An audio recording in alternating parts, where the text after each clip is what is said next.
সল্টলেক স্টেডিয়ামে আজকে যে ঘটনা ঘটেছে তা সর্বতোভাবে আয়োজকদের সম্পূর্ণ ব্যবস্থাপনার গলদ এবং তার ফলাফল হচ্ছে আজকের এই অনুষ্ঠান। এই ঘটনার সঙ্গে তৃণমূল কংগ্রেস কিংবা রাজ্য সরকারের কোনো যোগাযোগ নেই।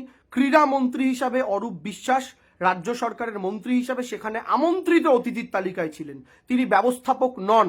এই অনুষ্ঠানের সঙ্গে দল বা সরকারের কোনো রকমের সম্পর্ক নেই।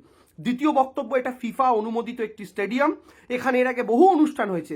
এমনকি 2012 এবং 2014 সালে কলকাতা নাইট রাইডার যখন আইপিএল জেতে তখন রাজ্য সরকারের ব্যবস্থাপনায় সুন্দরভাবে অনুষ্ঠান হয়, যেখানে শাহরুখ খান থেকে শুরু করে বিভিন্ন সেলিব্রিটিস, জুই চাওলা থেকে শুরু করে সমস্ত ক্রিকেট স্টাররা উপস্থিত ছিলেন, কিন্তু কোনো রকমের বিশৃঙ্খলা দেখা যায়নি 2012-14 সালে। কিন্তু আজকে আমরা দেখতে পেলাম যে গেরুয়া পতাকা নিয়ে মুখে জয় শ্রীরাম স্লোগান দিয়ে একদল মানুষ সেখানে জিনিসপত্র ভাঙচুর করছেন। দেখুন, প্রচুর মানুষ ছিল, প্রত্যেকে কিন্তু ভাঙচুরের সঙ্গে যুক্ত নন। ক্ষোভ ছিল, কারণ স্বাভাবিকভাবে আয়োজকরা যে ব্যবস্থাপনার গলদ করেছেন তাতে ক্ষোভ হওয়াটাই স্বাভাবিক। কিন্তু সেই ক্ষোভ হওয়ার পরেও কিছু সাধারণ মানুষ কিন্তু সেখানে ভাঙচুরের সঙ্গে যুক্ত হননি। যারা করেছেন তাদের হাতে জয় শ্রীরামের পতাকা দেখা গেছে, জয় শ্রীরাম স্লোগান দেখা গেছে, গেরুয়া পতাকা দেখা গেছে। বিজেপি রাজ্যকে বদনাম করার জন্য যে কোনো স্তরে যেতে পারে, তাই ভাঙচুরটা কারা করলো এটাও তদন্তের আওতায় আসা প্রয়োজন আছে। এবং মাননীয় মুখ্যমন্ত্রী ইতিমধ্যেই গোটা ঘটনাটা নিয়ে দুঃখ প্রকাশ করেছেন ক্রীড়াপ্রেমীদের কাছে, মেসির কাছে স্বয়ং, এবং তিনি একটা তদন্তেরও নির্দেশ দিয়েছেন।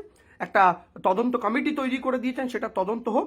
এবং যারা যারা এই ঘটনার পেছনে রয়েছে, যদি এই ঘটনার পেছনে কোনো অব্যবস্থা থেকে থাকে, ভবিষ্যতে যেন এরকম কোনো ঘটনা আমাদের সম্মুখীন হতে না হয়, তারও সম্পূর্ণ রকম চেষ্টায় রাজ্য সরকার থাকবে।